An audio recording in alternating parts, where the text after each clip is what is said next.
Lumabas din ang totoo. Paolo Avellino, mahal talaga SI Kim Chu.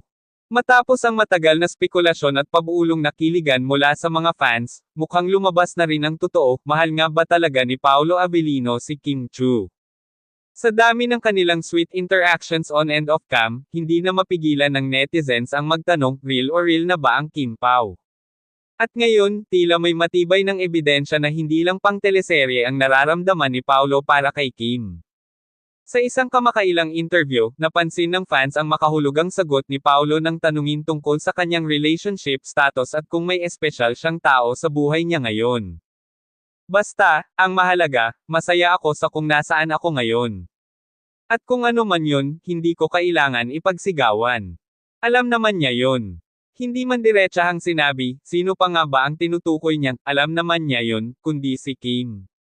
Lalo na't kamakailan lang, naging mas open sila sa kanilang closeness kahit tapos na ang linlang. Si Kim naman ay tila nagiging mas comfortable sa pagiging malapit kay Paolo. Sa mga interviews, laging may special glow siya kapag tinatanong tungkol kay Paolo. Nang minsang tanungin kung may tsansa bang mahalin niya ito, ang sagot niya ay, alam nyo, si Paolo sobrang bait. Suportado niya ako palagi, at sobra akong thankful sa kanya. Basta, happy ako ngayon. Bagamat walang malinaw na pag-amin, maraming nakapansin na hindi niya ito tinanggihan.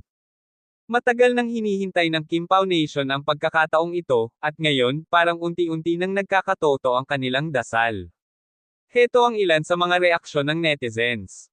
Paolo, go na. Kami na mismo nagsasabi, ikaw na para kay Kim.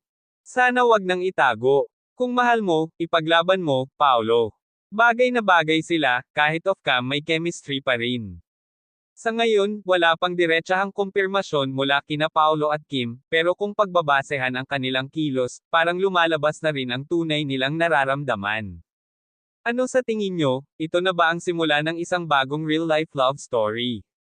I-comment ang inyong opinion at huwag kalimutang mag-subscribe sa Celebrity Hub para sa pinakamainit na updates.